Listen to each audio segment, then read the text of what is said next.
one other way in which migration connects Mexico to the world, right?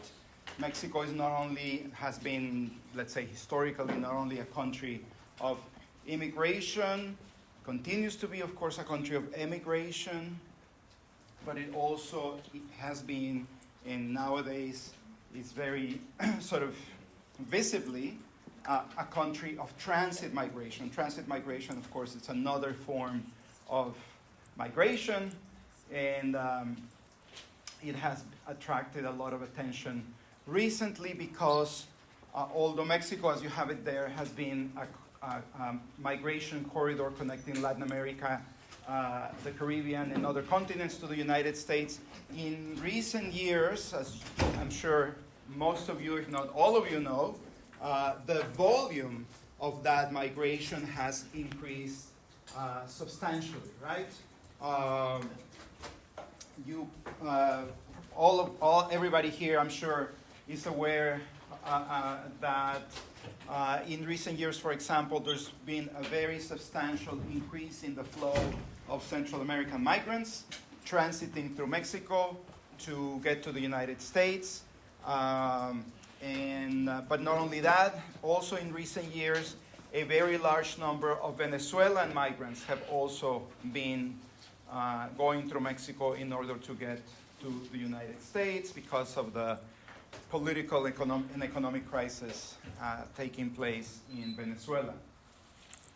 So we've touched in this class from a kind of sort of historical point of view, how a lot of the, or some of the flows that were direct migratory flows that were directed to the United States were actually affected or impacted Mexico once the United States closed its doors to certain immigrant groups or immigrant populations, particularly in the late 19th century, early 20th century, the case of Chinese workers, but also migrant workers, and migrant workers coming from other parts of Asia as well, right?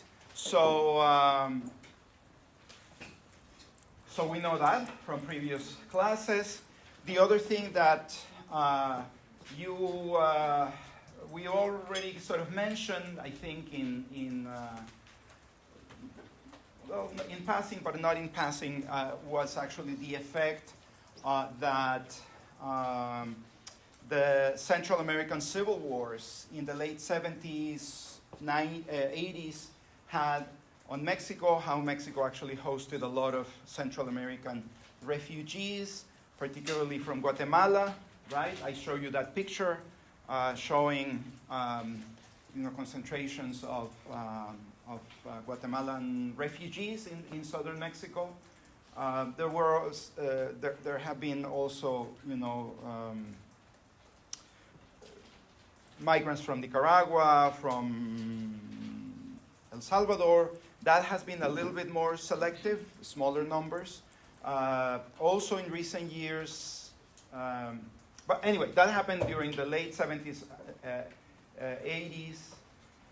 But throughout this entire period up to the present, that, Central American flow, especially in more recent years, driven by violence, right? Everybody, I'm sure here, has heard about the impact of gangs, for example, on driving people out, creating sort of a kind of refugee stream that actually ends up going through Mexico, right? As people flee and escape violence. Well, why go through Mexico? Why not going and staying in a neighboring country? Well, from a point of view of migration studies, the explanation is that people go to where they actually have social support, right? And a lot of Central American migrants have a lot of family members living in the United States, right? So many of these migrants escaping violence try to come to the U.S. They have to go through Mexico, right? If, of course,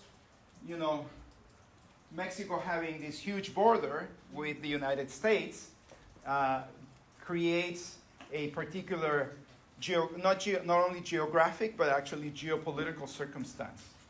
Because the United States sees increasingly its relationship through Mexico, or rather with Mexico, through Mexico's ability to control and regulate these migratory flows. And this is what pretty much today's class is about. Okay? So we have some examples that are interesting because, as I point out here, these already complex relationship between Mexico and the United States in terms of sort of migration, right? First having to do with Mexico's own migration, but now having to do also with, with Mexico being a transit country, also impacts Mexico's relations with the countries of origin of those migrants, right? So I have an example here, and there are a number of examples, this is not the only one, of how in the late 1990s, a lot of Brazilian migrants were actually, which, it's not a huge flow, right? Brazil is not necessarily known for being a big country about migration. On the contrary, right? Historically, Brazil has been a country that has received immigrants from different parts of the world. But in the late 1990s, Brazilians were actually using Mexico's visa-free policy towards Brazil to enter the United States, particularly through the Texas-Mexico border. Of course, the U.S., through the Border Patrol, picked up on this particular phenomenon, right? And very quickly, let's say, the U.S. moved to pressure Mexico to impose visas on Brazilians, right? Instead of, if you have a visa-free policy, of course, that facilitates entry. You just, you go through inspection and you just say, well, I'm here for tourism, right? I'm going back to Brazil in a week or two or a month or something, right? And once Mexico imposed these visas on Brazilians, right? You have to first go to the Mexican embassy in Brazil, right? In Brasilia, or a consulate to obtain a visa, blah, blah, blah. Once that happened, of course, because Mexico complied with the United States, Brazil in turn imposed visas on Mexicans, right? Who were traveling or visiting Brazil. That's usually a sort of a tourist, sometimes business type of flow. But nonetheless, it reflects how, these sort of entanglements between Mexico and the United States having to do with this phenomenon of transit migration and the U.S.-Mexico border complicate Mexico's own relations with other countries, right? I have the example of Brazil here, but there are many other examples where something similar, not exactly the same, but something similar has actually happened.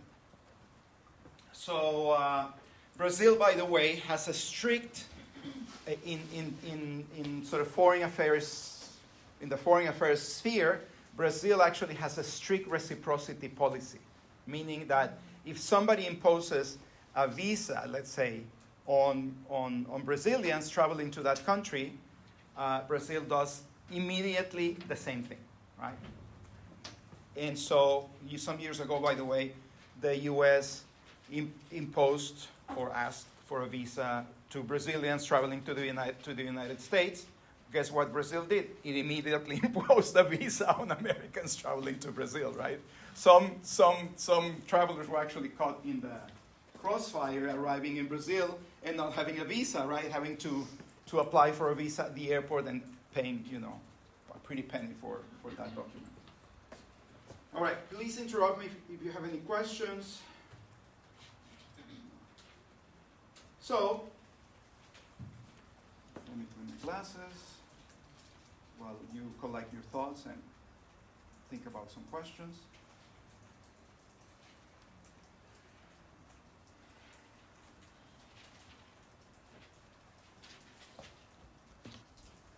So, this is already sort of hinted at what I just said and what the previous slide actually was outlining, which is that Be- Currently, and because of its geographic position, Mexico actually plays the role of a country of contention, meaning containing, deflection, right, and entrampment, or in Spanish, atrapamiento of migrants, right? Interestingly, but not accidentally, right? Mexico is not alone in this role, right? There are other countries that are sort of functionally, geopolitically, in a similar position to Mexico's, right? And there are several examples of that, but two prominent cases are actually Turkey and Morocco, right? Because these two countries, right, middle-income countries like Mexico, have been for a long time, and more so in recent years, gateways to countries in the global north, right? Particularly to the European Union, right? So we have the case of Turkey in the Middle East receiving a lot of these sort of transit migrants, refugees, asylum seekers, coming from different parts of the world, but particularly from Syria, in the context of the Syrian civil war of the last few years, right? And also of the the series of wars in invasions, occupations of Afghanistan that actually have displaced a lot of people, right? A lot of people, from neighboring Syria, in the case of Turkey, try to or go through Turkey, right? And so Turkey actually established an agreement with the European Union, right, to actually sort of keep some of those migrants, right, some of those refugees, migrants, etc., and hold them, in some cases facilitate or help with the deportation, right, and formally or informally block or delay their transit migration, right? So these two countries are big gatekeepers. Same thing with Morocco, right? A lot of migrants from southern Africa, central and southern Africa, and other parts of northern Africa as well, going through Morocco to try to get to the countries in the European Union. And Morocco also has established a series of agreements with the European Union to receive deported migrants from the European Union, migrants that are not Moroccans, right? I'm talking about migrants that are not Moroccans, so that are migrants that are coming from other countries farther to the south, right? Or south of Morocco. Before that, there was also a famous case, the case of Libya, also in northern Africa, which under the now dead Muammar Gaddafi, the strongman or dictator of Libya, actually established agreements, particularly with Italy, for Libya to play a sort of a similar role, right? These phenomenon in migration studies, by the way, is called the externalization of migration control, right? Which, it's, I think, fairly obvious what it means, but it's essentially the countries, the final countries of destination, right?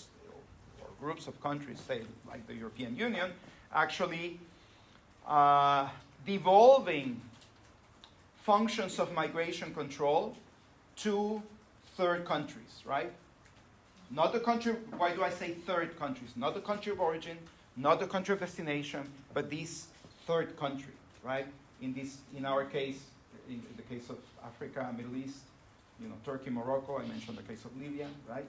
So imagine, put in slightly other terms, as if those countries of destination who don't want those migrants, who don't want to take those refugees and asylum seekers, subcontracted migration control to these other countries, right? These migrants have to go through those countries. There's very limited options, right? If you if you try to do a kind of like workaround or try to go around those countries, it would be more dangerous, more expensive, more difficult, et cetera, for those migrants, right, who are not exactly, swimming in money.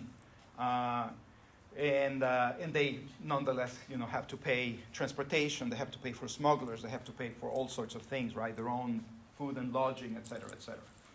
So this is actually very interesting, right? Because once again, the main point is that Mexico is not alone in this, playing this sort of role, right? In the externalization of migration control.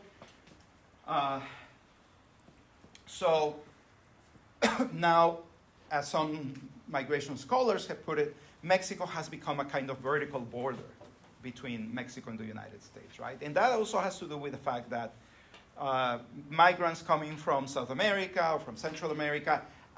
There are actually, by the way, migrants coming through from Africa, from Asia, who first arrive in South America or Central America, and they have to go through Mexico, right?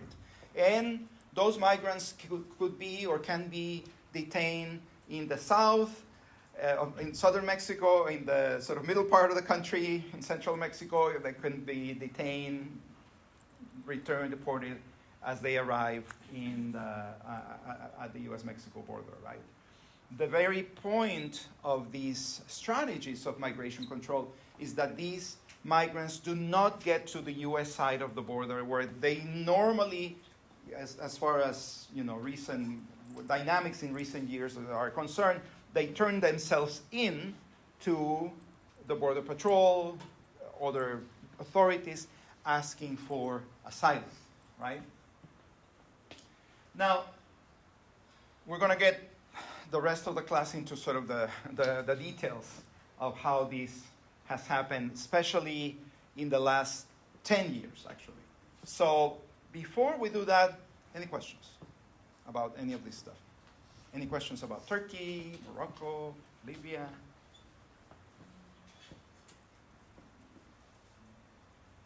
No questions? Is it clear? If I ask you in the exam, for example, what is externalization of migration control?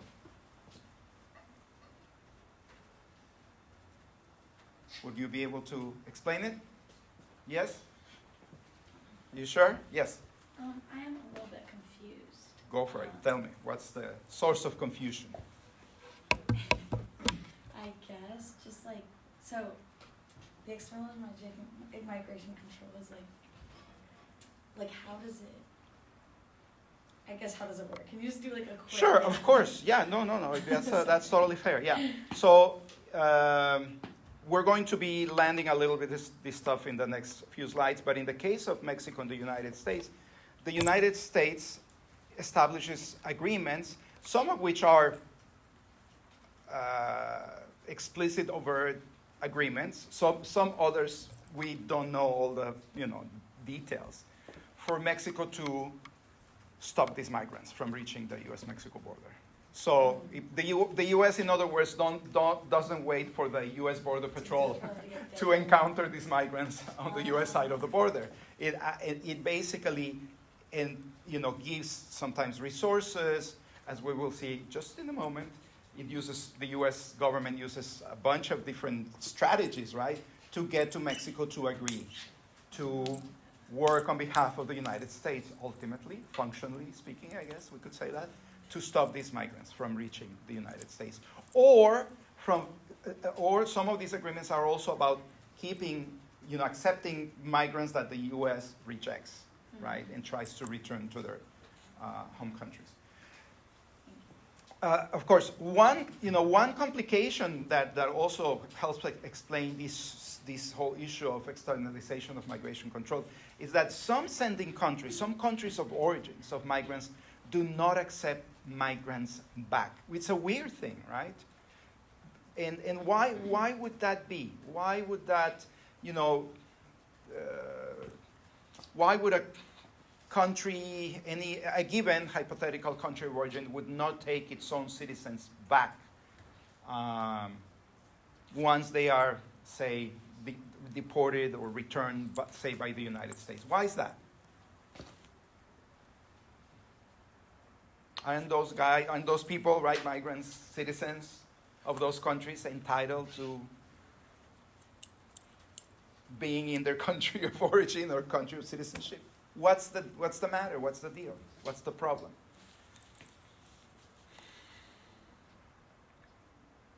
Yes? I mean, I don't know if it's a patriotic thing, but maybe it seems like a betrayal to the country. There might be an element of that, yes. What else? What other reasons? Yes? Economic reasons, they might have like made more money in another country and it could cause like inflation. Not so much that. But these migrants might be seen as a source of trouble if they have returned, right? When we'll get to that here and then there. Yeah. Maybe like overpopulation. Overpopulation, no. Maybe the country's like too for that person's like fully like they're not fully but like assimilated to that other country. Could be like you've been too long there. You're culturally, socially assimilated. You come back, you'll kind of like pollute our country with sort of like foreign ideas, et cetera, et cetera. Mark? Maybe because like during the duration of their life, they did contribute to the country, maybe in the form of taxes. No. But thank you for trying.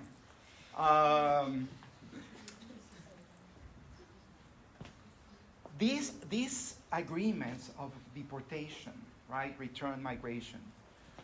This is might sound a little funky, but it is. I'm telling you the truth, guys. Usually require agreements between states, right? Country to country, government to government agreements, right? So you're flying people, right, from, say, the United States, right? Hundreds of them, potentially thousands of them, back to the country of origin, right? Of course, the country of origin might say, well, oh my God, hundreds, thousands. We don't have jobs for these people, right? We don't have sort of resources to provide for them. That could be a reason, right? That's sometimes argued, right? What are we going to do with these people, right? They're just going to create trouble. Sometimes that country of origin might say, you know what? Along the lines of not exactly what Hallie said. Connected to what Hallie said. You guys became something else, and now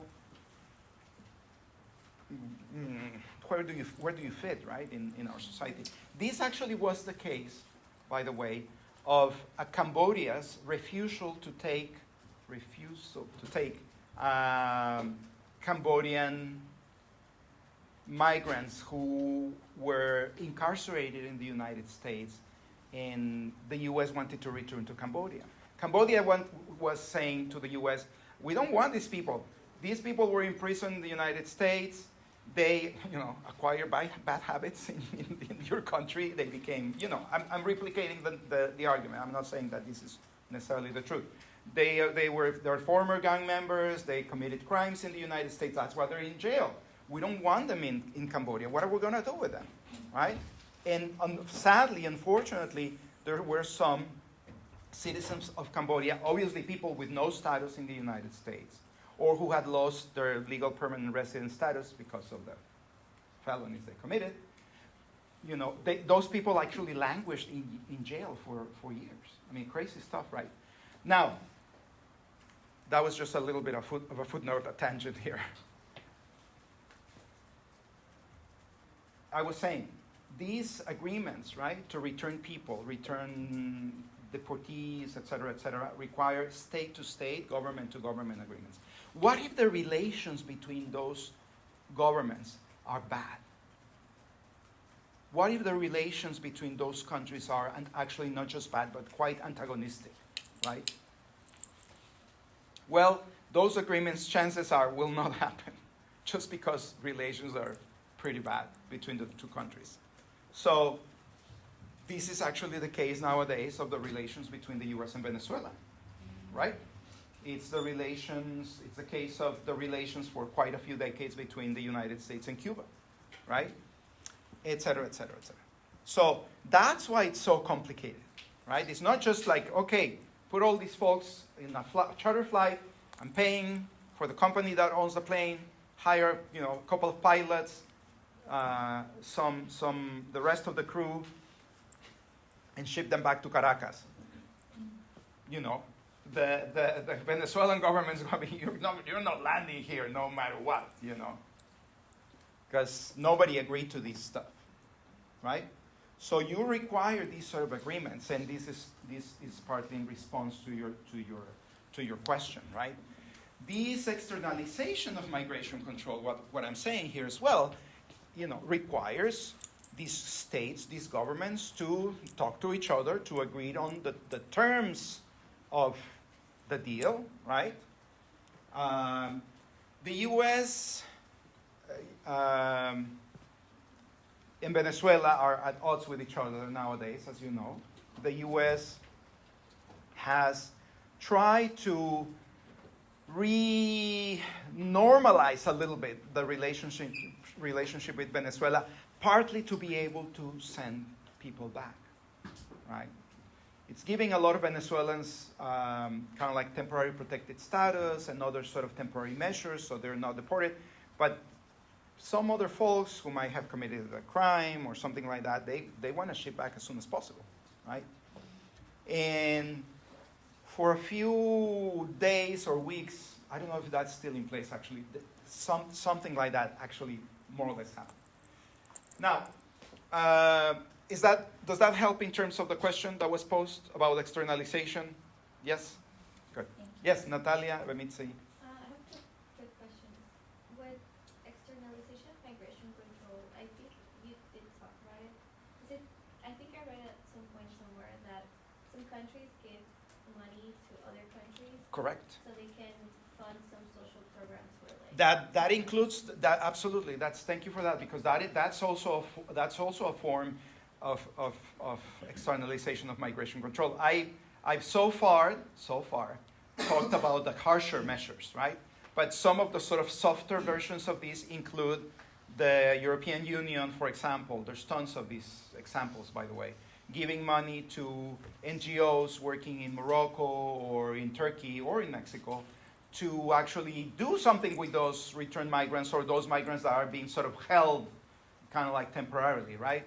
Let's create some kind of job skills programs, some educational programs, some program of this, some program of that, health, you know, all sorts of things, right? Programs for the kids, because a lot of these migrants are traveling with family, you know, the entire families or part of the families, etc. But yeah, absolutely. Thank you for that. Yes. Evemitsi? Question? Did you have a question? Oh, yeah, I was gonna say, does Mexico has also agreements with all the migrants that are like transitioning, like for example with Honduras, El Salvador, or it's just like... Yeah, Mexico, you mean like agreements to deport migrants to those countries? Not to deport, but to control immigration, like migration. Well, Mexico has I will talk about this in a moment. Mexico has had programs to do sort of a variety of things. But what I'm going to show the rest of the class is actually how a lot of those nicer versions, right, of programs, of this, of that, according to our readings today, by the way, are window dressing. Really, and why? Because there is a global regime, right? When we say global, I'm saying also it's not really up to Mexico alone. There's a global regime of contention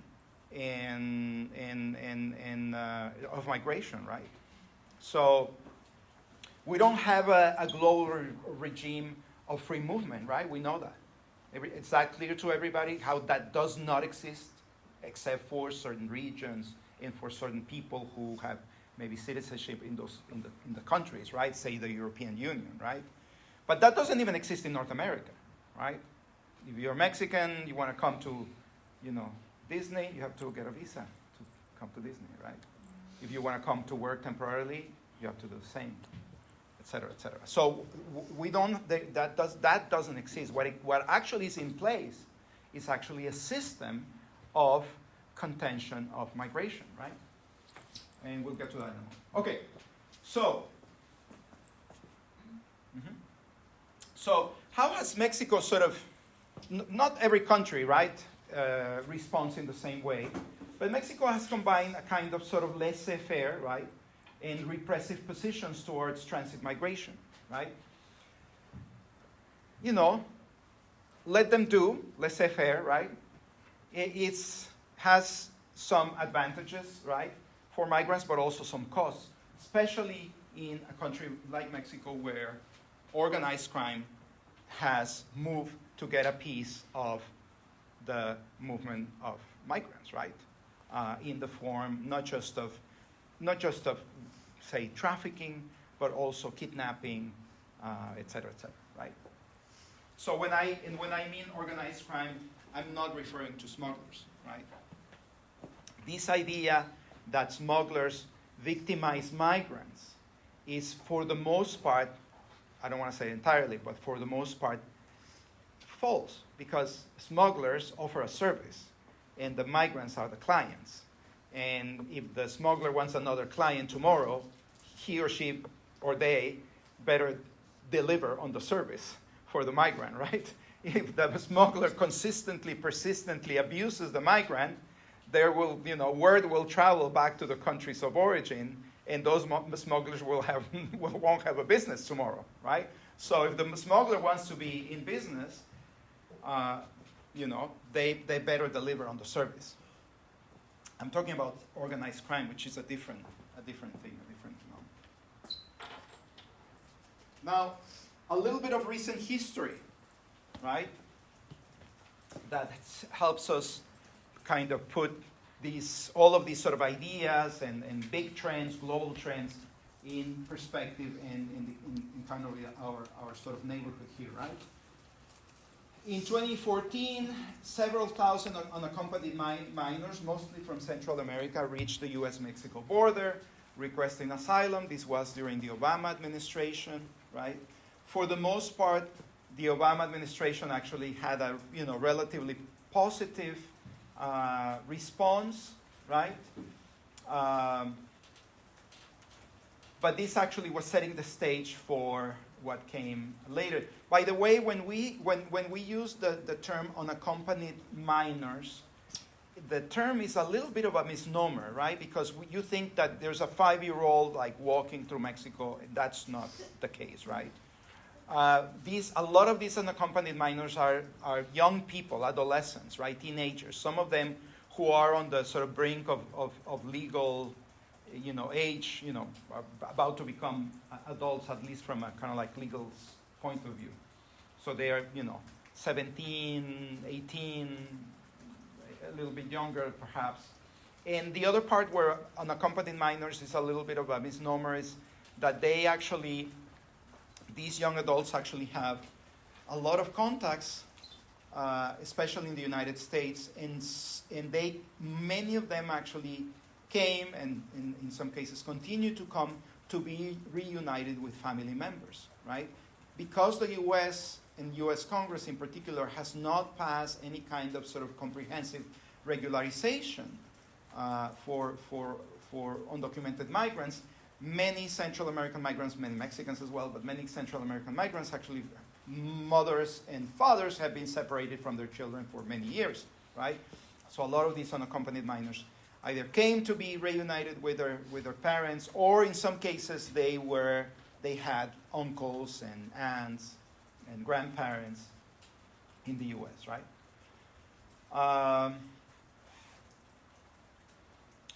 And of course, many of these unaccompanied minors use the services of smugglers. In that, I hope that also puts into context what I was just saying, right? If the smuggler, in one way or another, betrays or abuses the trust of that client, it's not going to be good for the smuggler if they want to continue in business, right? They are service providers. The service that they're providing is irregular migration, right?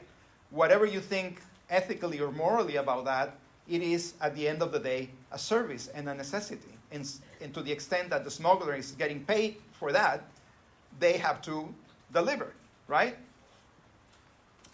Now, in 2018, and this is, of course, a little closer to us now, Central American migrants and nationals of other countries, particularly from the Caribbean, other parts of the world, started migrating in caravans, right? Big groups of people. You probably remember this. You were in high school back then, but started migrating in caravans, right? And this was actually a very interesting moment because this was a kind of new modality of migration, right?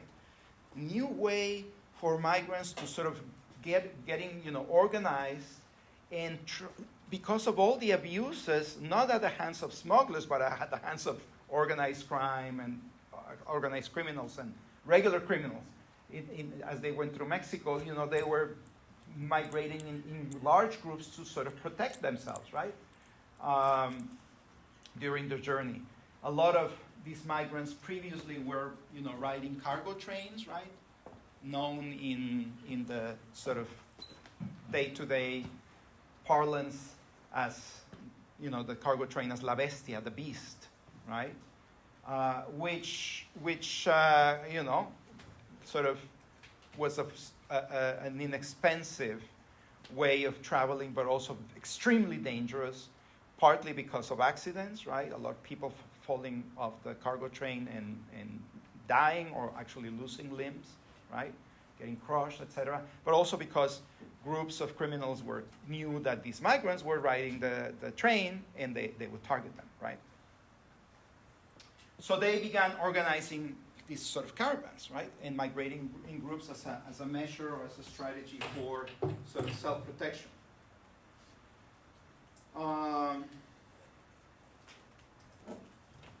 So what happened here? So in 2018, the initial policy of the Mexican government, and this was slightly before López Obrador became president, Mexico started to let these sort of caravans come through, and also once López Obrador became president, the practice continued, right? And started offering temporary asylum to these migrants, right?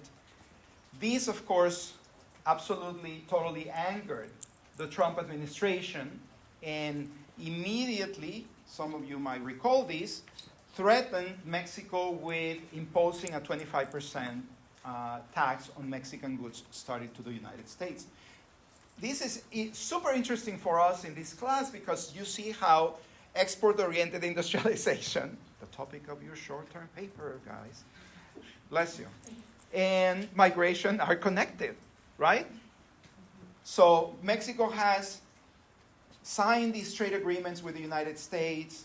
It has developed a whole manufacturing infrastructure, right? So it exports cars and refrigerators and stoves and computers and flat screen televisions, all these different things, right, to the United States and the world, a lot of agricultural products, et cetera, right? And all of a sudden, migration from third countries appears to threaten this mega deal, right, that it has with the United States and Canada, but the real deals with the U.S., right? Again, because of migration from third countries. Not because of Mexican migration, by the way, right? It's super interesting. A few years earlier, the big scandal, the big moral panic, the world is coming to an end, had to do with Mexican migration. But if you recall the graphs, the figures that I showed you a couple of days ago, Mexican migration to the U.S. has not only leveled off, but it had declined, a lot of return, and there's actually a lot of legal migratory circulation between the two countries, right? The issue now was this transit migration, okay? So, how did Mexico respond to this? At that time already, López Obrador immediately sent his foreign affairs minister to Washington, right, to try to negotiate some kind of agreement. Please don't do it, right? Please don't. No, don't go that way. And so, basically, what Mexico did was accepted, the Mexican government accepted deploying the recently created National Guard, right? Thousands and thousands of National Guards to the southern and the northern border, right? Something like 5,000 in the south and 13,000 in the north. Something in the vicinity of 18,000 National, Guards to stop people from moving, right? Dismantling these caravans, right? The other thing that also happened is that Mexico accepted a U.S. program called Remain in Mexico, known also as the Migration Protection Protocols, through which asylum seekers were and are required, that I think that's gone now, to wait in Mexico while they await court date, like court hearings, right, in the U.S. A court where they'll present their asylum claim in front of a judge, an immigration judge, right? Later, in 2020, the U.S. actually implemented additional restrictions, right, in the context of the pandemic, right, and using a law that harked back to the war years, right, which allowed migrants to be turned away at the border, right? Families and minors were accepted. They were often put into detention, right? But basically, that meant for Mexico to agree to have these people, to sort of hold these people, right? Not in jail, not in prison, but to have them stay in the country, right? There are many other reasons aside from the kind of connection between economy or economic strategy and migration, pointed in the first couple of points here, or first point. Many other interesting things. One very important thing here that is not explicitly outlined there is that for Mexico to accept these programs and these initiatives of the United States, essentially these sort of conditions, right? So that the U.S. wouldn't, raise tariffs on Mexican goods exported to the U.S. What that meant, in fact, in reality, was Mexico going along with a profound move on the part of the United States and at that time the Trump administration to essentially dismantle the basis of the global refugee system, right? Because the entire premise of the global refugee system is that you cannot return asylum seekers to another country where they might experience some danger or harm, right? That's the entire basis of the asylum system, the global asylum system, right? Of course, this global asylum system, like all sort of international law, it's very shaky, right? Anything that is sort of international law, anything that is not anchored in sort of national law or national legal systems, it's always fragile, right? I guess that's another way of putting it. But Mexico, the Mexican government, completely went along with this idea. Okay, as long as you don't raise tariffs on our goods, we'll take these guys. And tens of thousands, in the context of the pandemic, by the way, right? Tens of thousands of people from Central America, from South America, from Africa, from Asia, ended up having to stay in Mexico, waiting to hear from the U.S. government to see if and when their asylum cases would be heard. Okay? Yes? Natalia, go ahead. I have two questions. Yep. One is about the case of South American the U.S., they don't have to step a foot in the U.S. And they did. borders, Yes. but then they just send them back. Yes. Correct. And that's when they're here. Mhm. Okay. And then They, by the way, the U.S. Sorry for interrupting, but the U.S. actually came up with an app. So nowadays, migrants have cell phones, right? Just like any regular people on this planet, right? And so they would this is how it happens, right? The migrant crosses, not through a regular port of entry, right? The migrants were not avoiding the border patrol. They were looking for the border patrol to sort of surrender themselves and say, I'm seeking asylum in this country, right? I've suffered violence, persecution in my country of origin. The migrant families are detained, sometimes held temporarily, and they would be, okay, download this app and enter your information, and we will communicate with you and let you know when your case will be heard by an immigration judge in the United States. In the meantime, you have to go back to Mexico. And they would be turned to Mexican authorities, right? Who were there with NGOs and all that stuff, right? Supporting migrants, put into migrant shelters, migrant camps, etc., right? This is pretty crazy, guys. And it was even crazier because of the pandemic, of course, right? I mean, the whole situation. Now, that was your first question, Natalia. What was the second question? it's about the National Guard. Yes. Taking over, I guess, the borders. Mm-hmm. I know there was I know Mexico has right now. Well, went through a militarization during Still going on. during AMLO's presidency. So do you think this increase of National Guard has to do more with the U.S. influence or just the militarization itself that is going on in Mexico?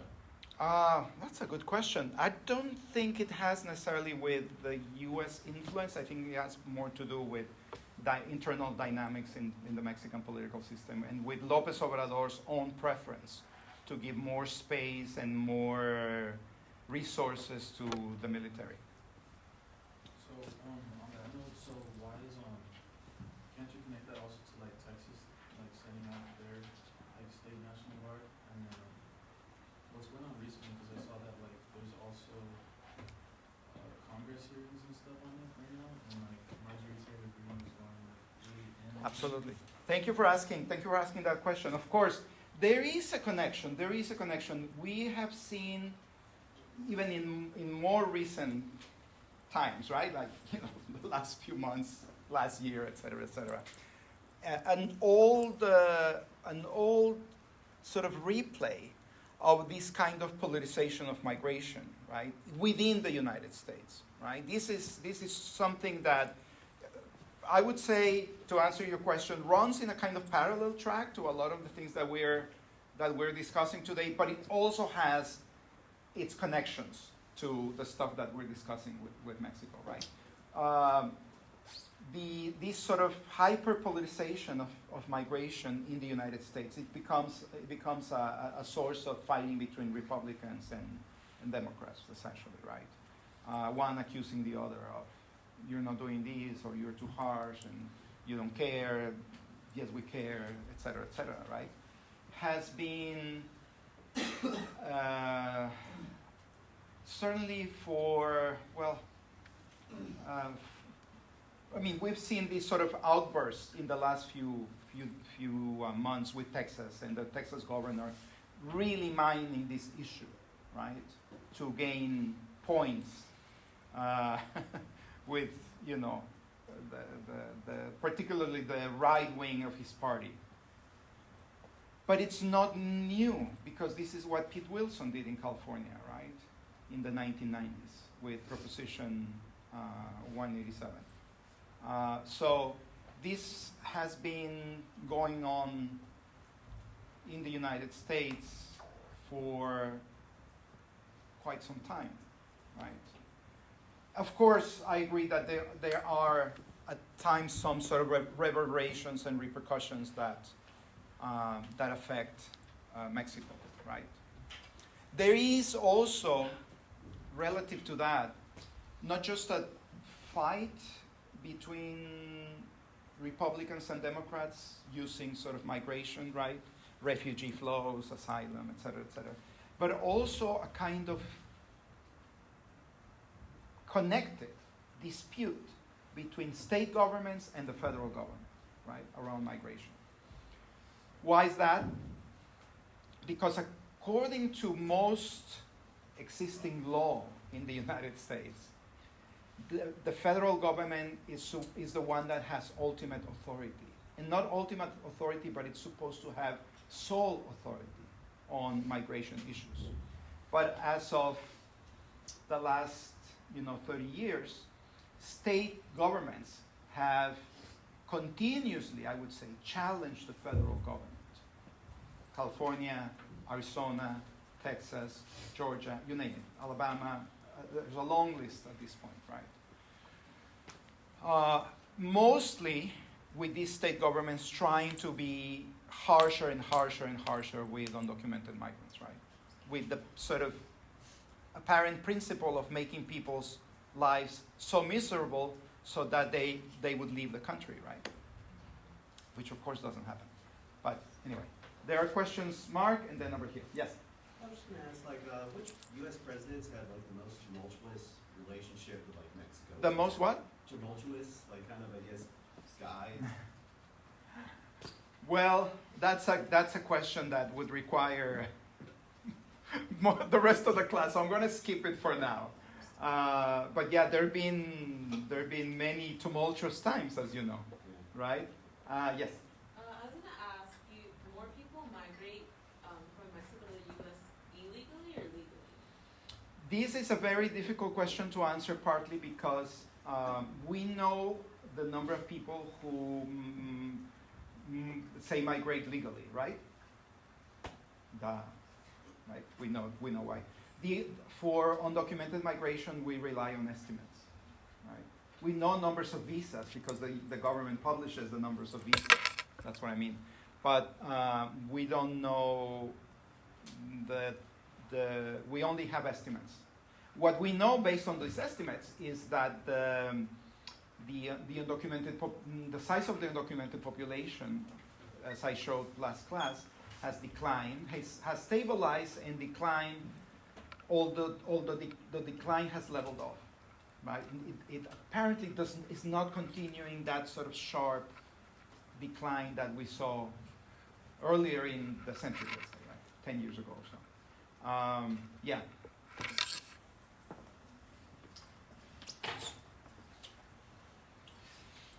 Some visuals here of what I'm talking about, right? You probably remember these. Yes? Sorry, just a quick question. Sure.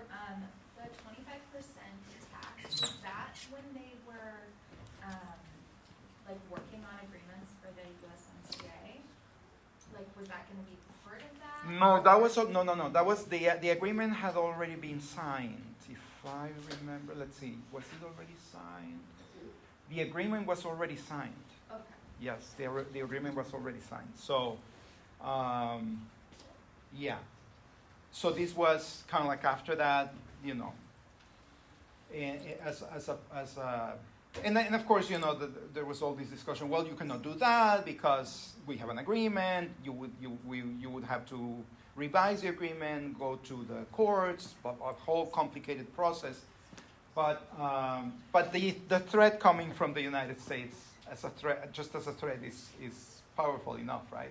So now this is what I'm talking about, right? These are the caravans, right? Coming,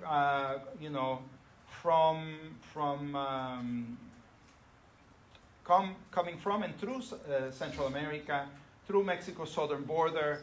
At times, people traveling in groups in vehicles, somebody giving a ride, and of course, the federal police in Mexico. This was right around the end of the previous government and the beginning of the Lopez Obrador administration, trying to block migrants from crossing, right?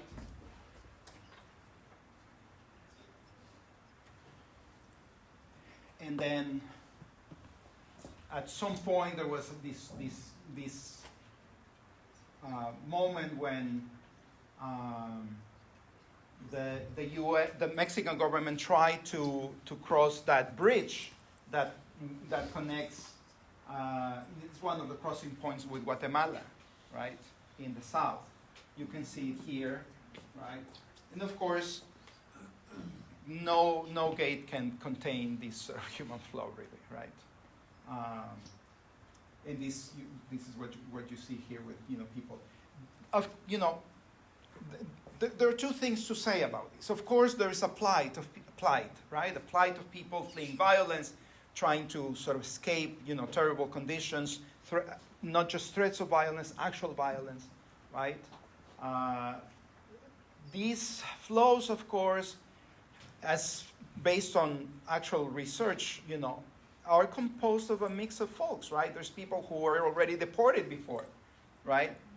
To say Guatemala or El Salvador or Honduras, and they're joining the caravan to reunite with their families, right? So it's a complex, sort of heterogeneous situation. The other thing that I wanted to point out, of course, is that this is also, it has, and again, I don't mean to be insensitive with this comment, I'm a migration scholar, but there is an element of spectacle here as well, right? And by that I mean that, you have, the cameras from, TV networks, and, we know these days that like right-wing influencers are present and trying to kind of like almost like infiltrate these flows, kind of like doing ambush-style interviews with migrants, trying to show that there's some kind of evil actor conspiracy behind all these, and feeding the kind of moral panic and political polarization in the United States, right? So this has many layers, obviously, right? Many layers. Again, the fact that this has been such a polarizing issue in U.S. politics is also, right, an important factor on how we read this situation, right?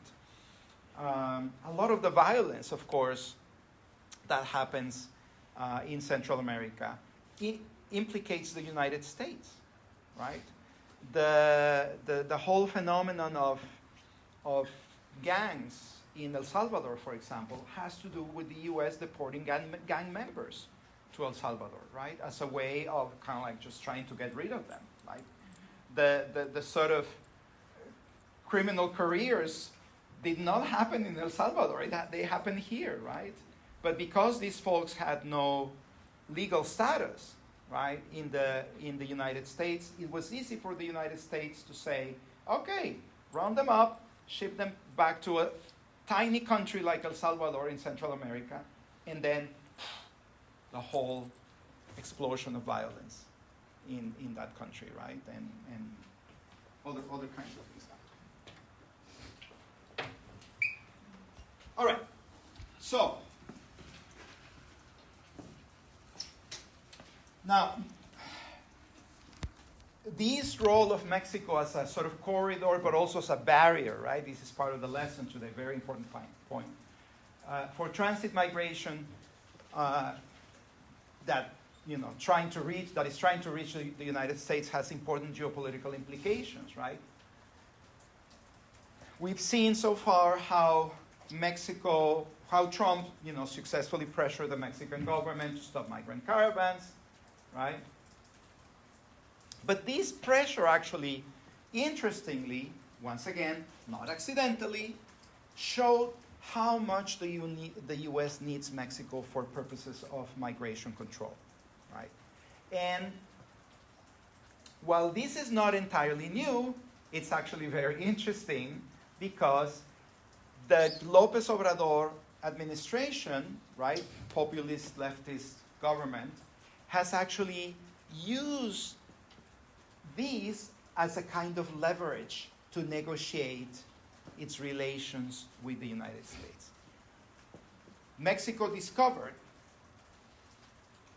again, Mexico-US migration is not a problem anymore, apparently, or for now, right? Remember also that very few babies are being born in Mexico, right? So Mexico is not experiencing the kinds of demographic pressures that it experienced 40, 50 years ago. Now the issue is migration from somewhere else going through Mexico and trying to reach the United States.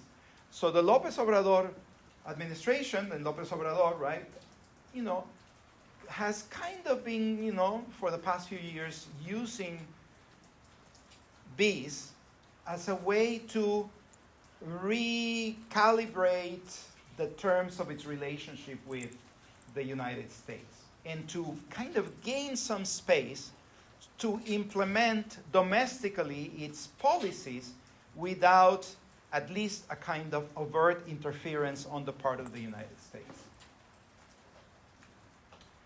And I will not repeat what those things are because we already talked about them in class. Okay? For a moment, the Mexican government has tried to negotiate with the United States to get more H-2 visas. Those are the temporary labor visas, right? H-2A, and H-2B, right? For Mexicans and from migrants from third countries, in exchange for us accepting the return of asylum seekers, particularly or more recently Venezuelans, for example, right? The other thing that is quite salient, and this is one of the readings that you're supposed to read for this week. You can, if you haven't started, please go ahead, because I'm going to ask you about this in the exam. The other thing that is quite salient, it's the use of these, one article deals almost entirely with this issue, right? This sort of euphemistic language of protection of migrants, right? When and let me just once again go back for a few years to 2018, 2019. When the Trump administration threatened the Mexican government with increasing taxes for Mexican goods exported to the United States, again, Mexico said, yes, we'll do it. We'll send the National Guard to the southern border, to the northern border, right? Blocking entry and blocking exit from Mexico, right? Essentially. What do you think happened with López Obrador? López Obrador, the president, came out in his regular press conference and said, the National Guard, the military, what are you talking about? We're going to protect the migrants. We're going to take care of them.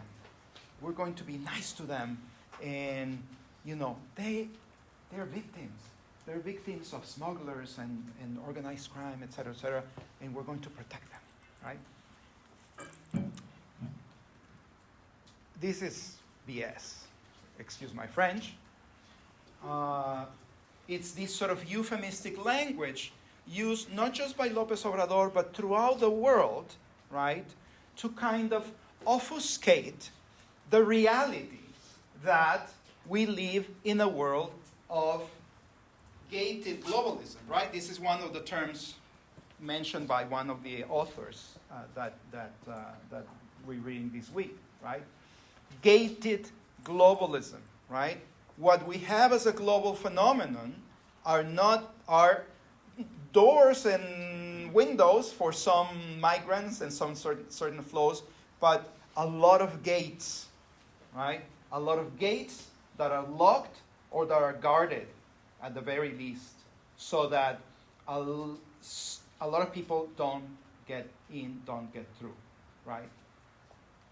And this gated globalism is actually characterized by, on the ground, by this externalization of migration control, right? How do you execute? How do you implement this gated globalism? Well, by externalizing migration control, among other things, right? You devolve functions of migration control, right? You don't wait for the migrants to reach your border. You give resources to governments elsewhere so they stop migrants on their tracks, right? That's basically it, right? But at the same time, you use these sort of euphemistic, governments, presidents, diplomats, etc., use this language where they are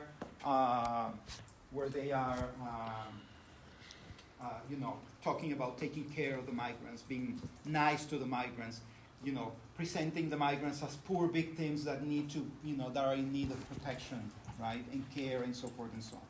So this actually, I'm sorry I didn't put the reference, but this comes from the Amalia Campos article that we're reading this week.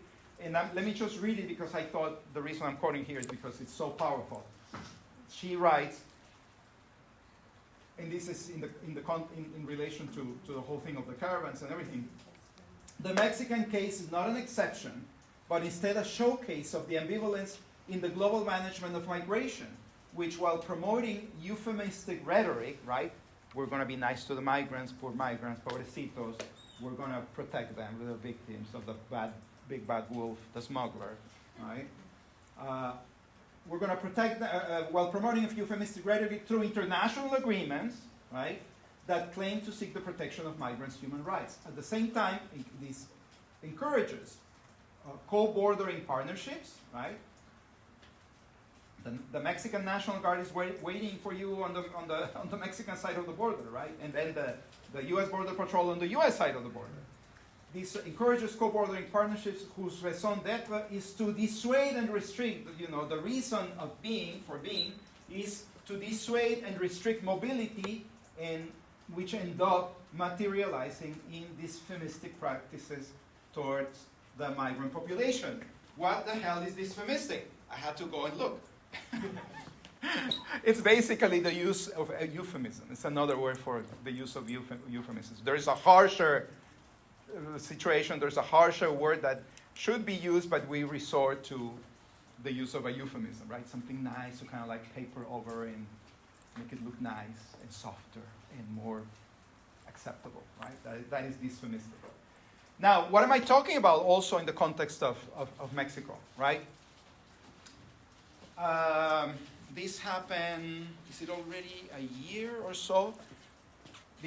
Contrast this with López Obrador's rhetoric about we're going to be nice to the migrants. 40 plus migrants, many of them from Venezuela, died in a detention center in Ciudad Juárez, right? In a fire. The staff of the Mexican government institution that deals with migration locked them and walked away. Let them die there. There was a recent article in the New York Times, I believe. I should send it to you. I have a PDF version, I think, where the Mexican government, using outright deception, is busing migrants who are in the northern part of the country, who have managed to reach the northern part of Mexico, busing them with deception to the south, as far away as possible from the U.S.-Mexico border. Sometimes not just deception, but actually force, right? So get on this bus, we're going to take you to, and then by the time they realize, they cannot get off that bus, right? It's guarded, and then they are closer to Guatemala than they are to the United States. The other thing that has been happening is the militarization of the Instituto Nacional de Migración, or INM. What is the INM? It's Mexico's equivalent to ICE, right, in the U.S. Meaning that now the Mexican government has a lot of members of the military or former members of the military in charge of key positions of the INM in Mexico, right? So this is how Mexico deals with being a transit control country, right? Don't forget. And don't be deceived by that rhetoric, because it is not what actually happens. Questions?